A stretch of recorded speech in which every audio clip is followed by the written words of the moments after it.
Hi, Stacey Murphy here talking about growing zones, why it's good to know your growing zone, what it tells you about your area, and then also 5 factors that your growing zone can't predict about your growing space. And I'll be talking from the lens of growing vegetables and how vegetable plants thrive. So that's the lens that I'll be looking at this topic today.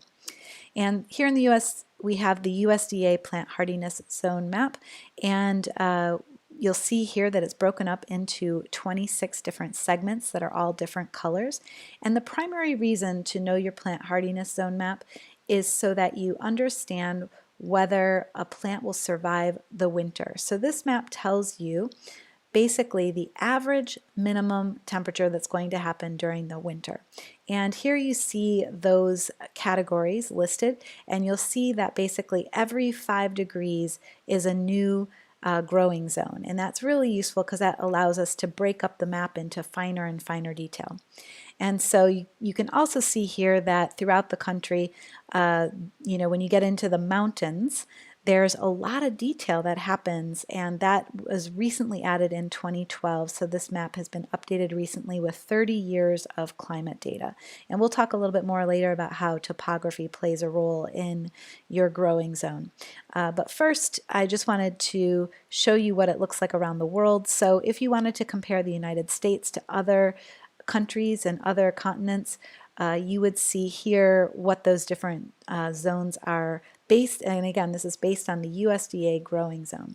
And different places have their own maps and their own data that they use. So if you have ever used the EGF zone in Europe, you can see here how that compares to the US zones. If you've ever used the RHS zone map, this is how it compares to the US zone. And I've also seen Canadian maps and I've seen Australian maps that are different than the US zones. So I just wanted to give you a sense that all of these maps, can be correlated, and you can start to understand your data compared to other countries.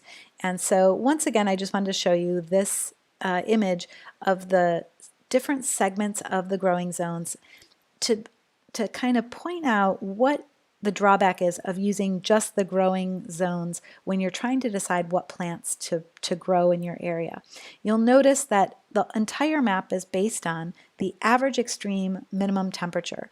So let's say you are in New York City.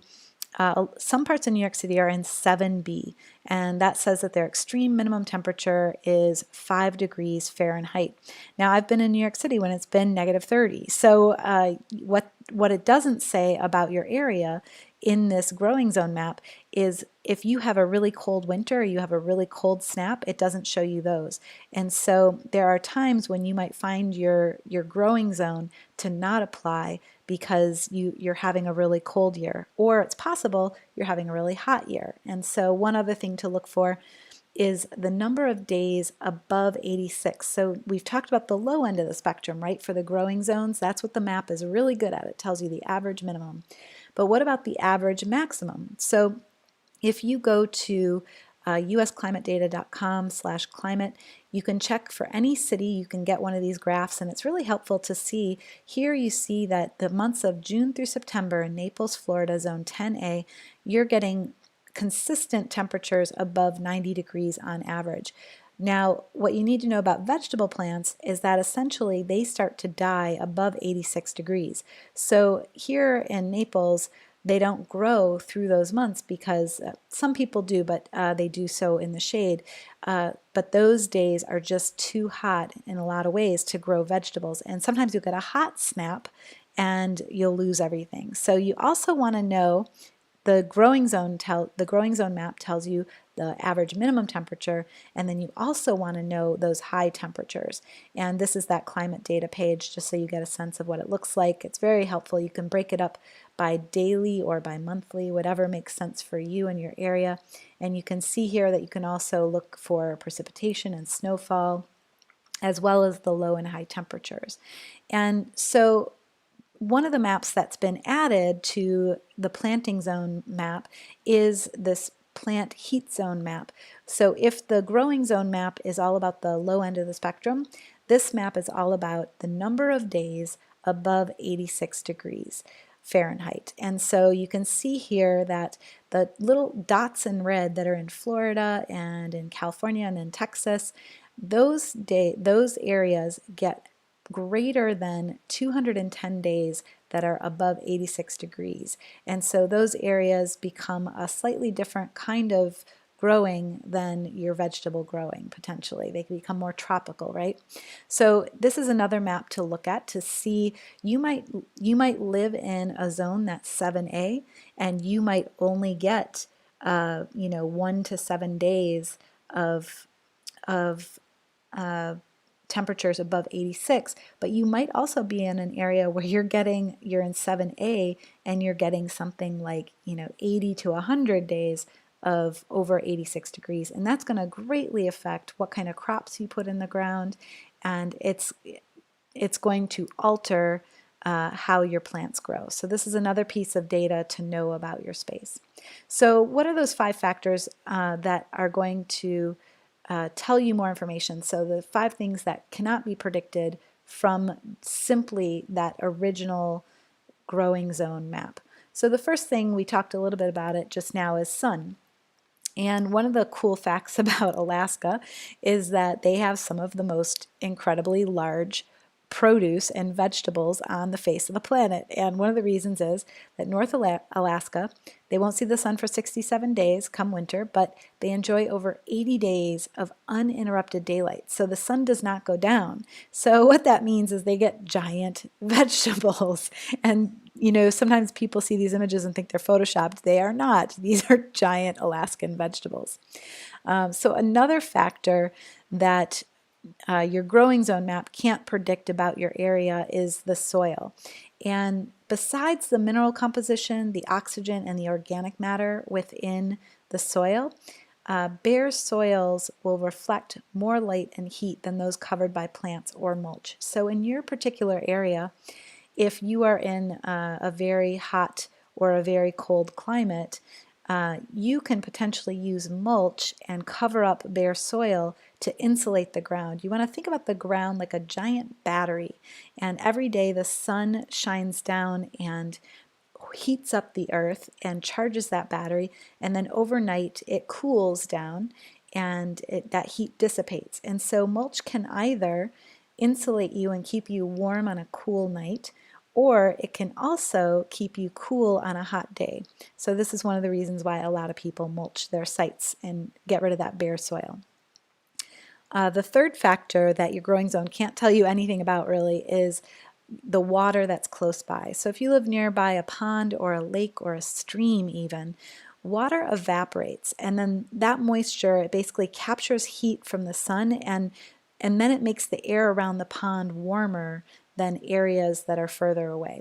And so this is something to consider if you're in an area with a stream or a pond, and what you plant around that might be a little bit different than what you might plant somewhere else. We call this a microclimate. And going a little bit farther into that, beyond just water, snow is another form of water, and snow can also insulate.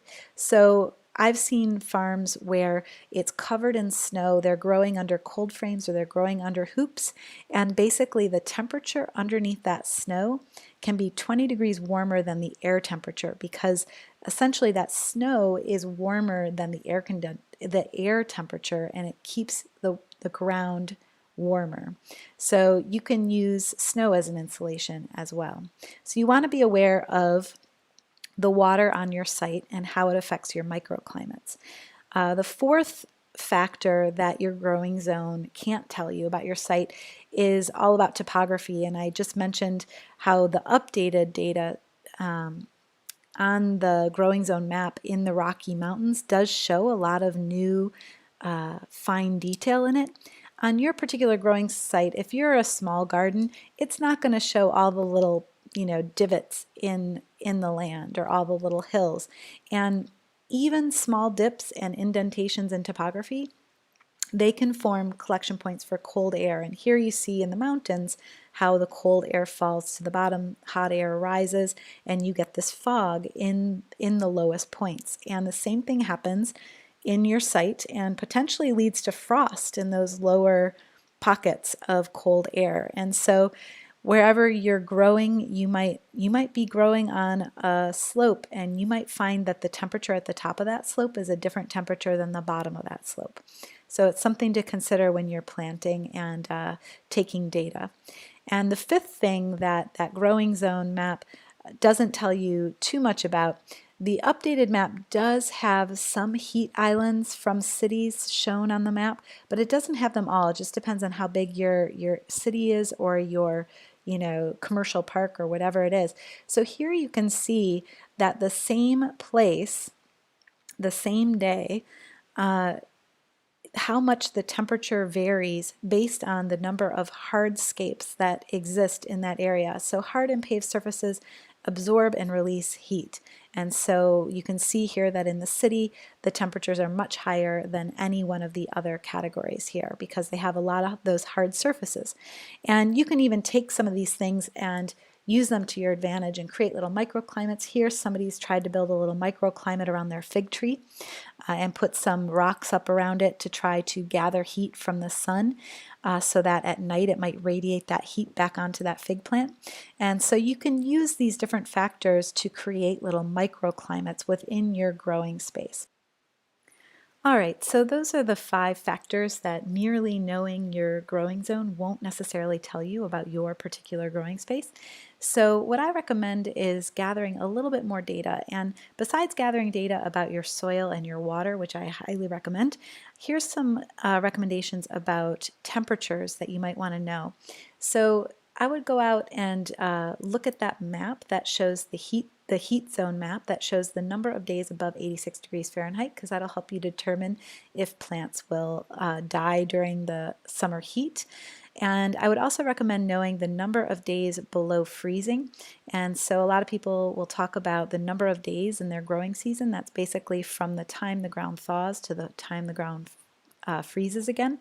And so if you know how many days you have in your growing season, you'll know what kind of plants you can actually have thrive in that time period. So that's a good number to know. And then I would also recommend knowing, because of the case of Alaska, I would recommend knowing the number of days or hours of sun that you get each year. And it's good to know if you're going to get continuous number of 24 hours of sunlight. That's something to take into consideration when you're choosing your vegetables. All right, so that's it for today, and thanks so much for listening. Please post below what you've found about your particular growing zone. Any anomalies? Does it match up to the USDA growing zone? Is it helpful to see the heat zone map? What other kinds of microclimate things are you doing to help insulate or cool your crops? I would love to know. And I'll see you next time.